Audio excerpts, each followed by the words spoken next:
자, 오늘 5분만 읽는 설교 19번째는 창세기 12장 10절에서 16절 말씀이 되겠습니다. 제목은 아브라함의 실패의 경험입니다. 아브라함의 실패의 경험을 통해서 우리가 배워야 할 게 있다, 그런 뜻입니다. 자, 창세기 12장은 믿음의 조상이라고 불리는 아브라함이 하나님의 부르심에 순종하여 일생 동안 하나님의 뜻을 따라 살아가는 삶의 첫걸음이 기록되어 있죠.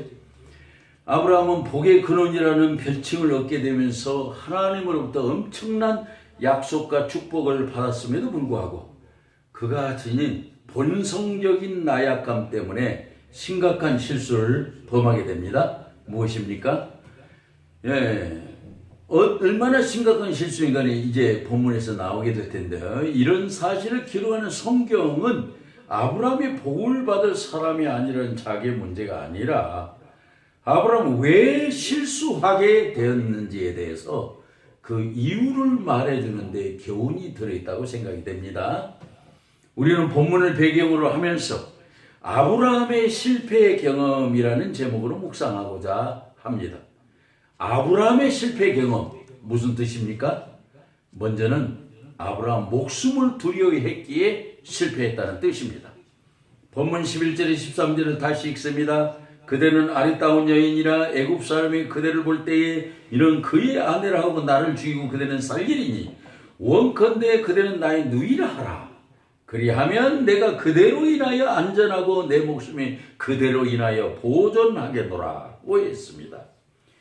이 말씀은 아브라함이 목숨을 두려워하는 약한 인간성이 드러나는 부분입니다. 눈치를 보고 있는 거지요. 살려는 구멍을 뚫고 있는 거나 같습니다. 아브라함은 아내의 정조를 잃더라도 자기 목숨을 유지하려는 속셈이었다고 볼 수 있죠. 아브라함의 예상은 적중했습니다. 그가 아내와 함께 애굽에 들어갔을 때 아내의 아름다움을 본 신하들이 왕에게 보고하게 된 것입니다. 대단한 미인이 왔습니다, 왕이여, 그런 뜻이죠. 결국 사라는 왕에 불려들었고 아브라함은 아내를 내준 덕분에 남녀 종들과 양떼와 소떼, 나귀와 약떼 여러 마리를 선물로 받았습니다. 이로 인해 아브라함은 왕에게 아내를 빼앗기고 약간의 재물을 얻어가지고 살아가게 되었습니다. 물론 나중에 여호와께서 왕의 집에 재앙을 내려서 왕의 집을 치시므로 바로 왕이 할 수 없이 아브라함의 아내를 다시 돌려주기는 했지요. 이것은 다른 것이 아니라 아브라함이 목숨이 이태로운 것 때문에 재물과 아내를 바꾸었다는 점에서 중요한 일에 목숨을 걸지 못한 아브라함의 문제가 드러납니다. 어떤 뜻일까요? 중요한 일에는 우리가 목숨을 걸어야 된다라는 교훈이겠습니다. 그 다음으로 아브라함의 실패의 경험은 무슨 뜻입니까? 아브라함은 인간적인 정 때문에 실패했다는 뜻입니다. 창세기 16장에 보면 사라가 90세가 되도록 자녀를 갖지 못했습니다.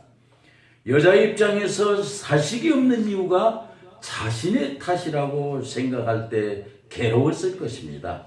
그래서 사라는 아브라함에게 원컨대 나의 여종과 동침하라, 내가 혹 그로 말미암아 자녀를 얻을까 하노라 하매 라고 말합니다.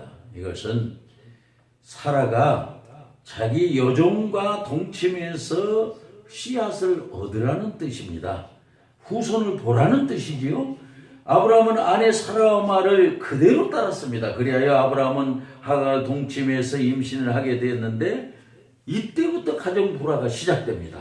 하갈이 임신하더니 여주인인 사라를 멸시했기 때문입니다. 이제 사라는 자기가 주선한 일인데도 남편에게 잘잘못을 가려달라고 울며 야단입니다.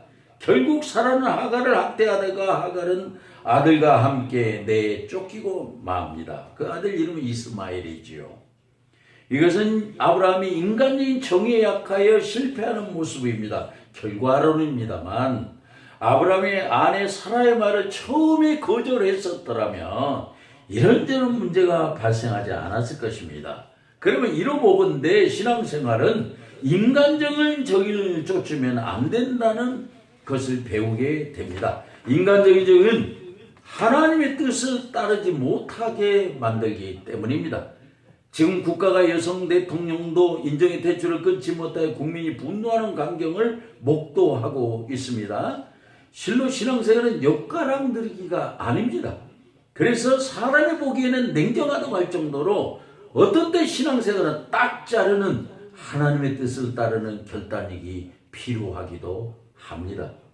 마지막으로 아브라함의 실패의 경우는 무슨 뜻입니까? 아브라함은 믿음의 의지가 약했기 때문에 실패했다는 뜻입니다. 우리가 알듯이 하나님은 아브라함에게 자녀를 주시겠다고 약속하셨습니다. 아브라함은 하나님의 약속을 믿고 기다려야 했는데 그러지 못했습니다. 물론 아브라함은 15년을 기다렸으면 20년까지라도 기다려야 했는데 그러지 못한 것입니다. 이것은 아브라함이 믿음의 의지가 약했기 때문에 실패한 모습이라고 볼 수 있습니다. 아브라함은 아들을 주시겠다는 하나님의 약속이 불가능하게 생각되었을지 모릅니다. 그래서 아브라함은 하나님의 약속에 대한 것이 약간 흔들렸을 것입니다. 이것은 우리에게 주신 교훈이 큽니다. 뭐입니까? 우리는 때로 믿음의 의지가 강하지 못하여 될 수 있는 일도 되지 못하는 그르치는 경우가 많이 있다는 뜻입니다. 의지와 관련해서 저는 미국의 16대 대통령을 지낸 에이브람 링컨을 예로 들고자 합니다. 링컨은 1830년 사업에 실패하고 주의원 선거에서 낙선하고 그리고 다시 사업에도 실패했다고 합니다. 그리고 10년 후인 1841년에는 신경쇠약증으로 병원에 입원했으며 국회의원 공천을 받지 못했고 14년 후인 1855년에는 상위위원회에 출마했다가 낙선하고 다시 3년 후에 이부보했다가 낙선했습니다. 그런데 그는 끝내 포기하지 않고 도전하다가 그가 정치에 도전한 거의 30년이 된 해 1860년에 대통령에 당선되어 미국 역사에 길이 남는 가장 훌륭한 대통령이 되었다고 합니다. 실패에도 약해지지 않은 링컨의 강한 의지를 보게 됩니다. 아브라함은 지도자로서 목숨을 두려워하지 말았어야 했습니다. 인간의 정에도 약하지 말았어야 했습니다. 그리고 믿음의 의지가 강했어야 했습니다. 물론 쉽지 않습니다. 우리가 많이 경험하기 때문입니다. 그러나 우리가 모델을 삼아 노력해서 교훈으로 삼아야 됩니다. 저와 여러분도 아브라함의 실패에서 얻은 교훈을 마음에 깊이 새김으로 하나님의 복을 체험할 수 있기를 바랍니다. 기도하십시다. 주님, 우리가 그리스도인으로서 믿음에 온전히 서지 못하여 실패하는 때가 많습니다. 주님, 우리로 하여금 목숨의 두려움에 실패하지 말게 하시고 인간적인 정에 실패하지 말게 하시고 또 믿음의 의지에 약해지지 말게 하옵소서. 무엇보다도 우리 그리스도인들은 어떤 환경 가운데서 흔들리지 않는 믿음을 가진 사람들이 되게 하옵소서. 그 어떤 경우에도 믿음이 흔들리지 않는 사람에게 반드시 복을 내리시는 예수님의 이름으로 기도합니다. 아멘.